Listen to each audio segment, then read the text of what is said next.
Hello students. आज का हमारा टॉपिक है ई बैंकिंग और ऑनलाइन बैंकिंग। देखिए स्टूडेंट्स, ई बैंकिंग का मतलब होता है बैंकिंग ओवर द इंटरनेट या ओवर द नेटवर्क।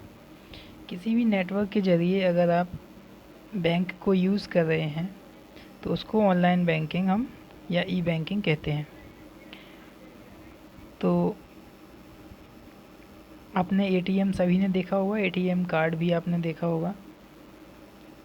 तो एक ये भी बहुत ही आसान तरीका है इंटरनेट बैंकिंग का, या जिसको हम ई बैंकिंग कह सकते हैं, कि जब आप एटीएम पे जाते हैं और आप अपना कार्ड उसमें लगाते हैं, पिन एंटर करते हैं, तो उसके बाद आप इंटरनेट बैंकिंग से कनेक्ट होकर अपना कैश निकाल सकते हैं। ठीक है।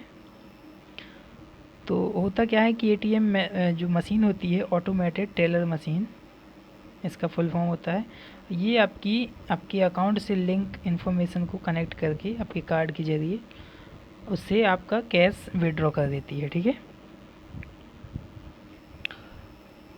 इसके कई तरीके होते हैं ऑनलाइन बैंकिंग के, और बहुत सारे इसके पर्पस होते हैं। पहला है, देखिए, electronic banking, also known as EFT, electronic fund transfer.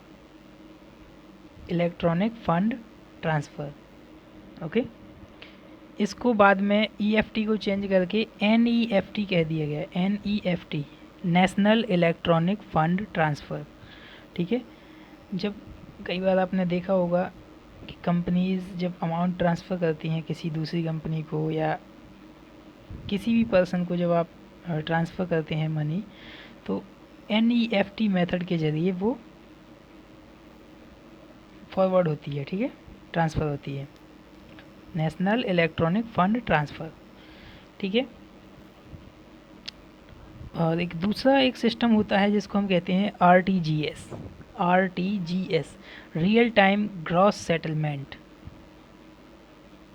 ये बहुत पहले चलता था, अभी भी इससे बहुत सारे लोग मनी ट्रांसफ़र करते हैं एक अकाउंट से दूसरे अकाउंट में। इसके बाद जो सबसे लेटेस्ट मेथड है वो है यूपीआई। ये जब से डीमोनेटाइजेशन हुआ था अपनी कंट्री में, तभी से ये यूपीआई ज़्यादा सक्सेस हुआ था। उसी टाइम से यूपीआई को बहुत सारे लोग बहुत ही ज़्यादा यूज़ करने लगे हैं। इसका फुल फॉर्म होता है यूनिफाइड पेमेंट इंटरफेस। ठीक है, यूनिफाइड पेमेंट इंटरफेस। तो इससे भी हम ई बैंकिंग में कैलकुलेट करेंगे। देखिए, अभी मैंने कितने बताया आपको, ईएफटी, एनईएफटी, आरटीजीएस, यूपीआई। आप सभी लिखते जाइए इन सबको, है ना, आप लिख सकते हैं। और एटीएम भी मैंने आपको बता दिया, एटीएम जो एटीएम मशीन होती है, ये भी आपकी ऑनलाइन बैंकिंग के बेसिस पे काम करती है, लेकिन इसमें आपको सिर्फ एक छोटा सा पिन याद रखना पड़ता है और अपना कार्ड। नेक्स्ट होता है आईएमपीएस। एक पेमेंट सिस्टम होता है आईएमपीएस, जिसको हम कहते हैं इमीडिएट पेमेंट सर्विस। इससे बहुत ही फास्ट वे में मनी ट्रांसफ़र होती है, कभी भी इसका पेमेंट रुकता नहीं है ना। यानी कि जब आप किसी पर्सन को पेमेंट ट्रांसफ़र करेंगे तो विद इन 1 सेकेंड ये उसके अकाउंट में चला जाता है। इसको आईएमपीएस कहते हैं, इमीडिएट यानी कि तत्काल, इमीडिएट पेमेंट सर्विस। ठीक है।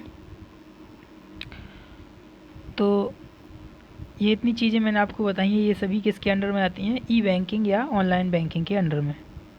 ठीक है। और एक होता है नेट बैंकिंग। इसमें आपको यूज़र आईडी और पासवर्ड, दो चीज़ें याद रखनी पड़ती हैं, और बैंक की वेबसाइट पर जाके आप लॉग इन कर सकते हैं, जैसे आप फेसबुक चलाते हैं बिल्कुल उसी तरह से। ठीक है। तो वो जो लॉगिन आईडी पासवर्ड है वो आपको बैंक प्रोवाइड करता है। ठीक है। अब इसके एडवांटेजेस क्या हैं? ऑनलाइन बैंकिंग के एडवांटेजेस ये हैं कि हम कहीं से भी कभी भी पैसे विड्रॉ कर सकते हैं, और या कोई भी पेमेंट हम कर सकते हैं। ठीक है। और इसमें क्या होता है कि आपको टाइम ज़्यादा वेस्ट नहीं करना पड़ता, और कैश के चक्कर में आपको ज़्यादा नहीं पड़ना पड़ता। आप electronically with the help of internet आप मनी ट्रांसफ़र कर सकते हैं, पेमेंट कर सकते हैं। ठीक है। तो कन्वीनियंट होता है, हम कह सकते हैं कि ये कन्वीनियंट होता है और इससे हम इजीली पेमेंट कर सकते हैं। आपने देखा होगा कि पिछले कई सालों में पेटीएम, पिछले 4-5 सालों से जो पेटीएम है ये बहुत ही ज़्यादा सक्सेस रहा है। क्यों? क्योंकि इसका जो पेमेंट का सिस्टम था ये बहुत ही लोगों को पसंद आया और इसमें बहुत ही जल्दी मनी ट्रांसफ़र होती थी इसलिए। ठीक है, और बहुत सारे ऐसे एप्लीकेशंस हैं जो यूपीआई पेमेंट को सपोर्ट करते हैं, जैसे कि गूगल पे, फ़ोनपे और भी कई सारे एप्लीकेशंस हैं। अमेज़ॉन पे भी आ गया, आप है ना। तो ये सभी पेमेंट इंटरफेस हैं। तो स्टूडेंट्स आज के लिए बस इतना ही अभी, उसके बाद हम आगे कल डिस्कस करेंगे। आज कोई होमवर्क नहीं है, जो पिछले होमवर्क हैं, पिछले जो असाइनमेंट्स हैं उनको आप कंप्लीट करिए, जिसने कंप्लीट नहीं किया है। आज के लिए बस इतना ही। Thank you, have a nice day.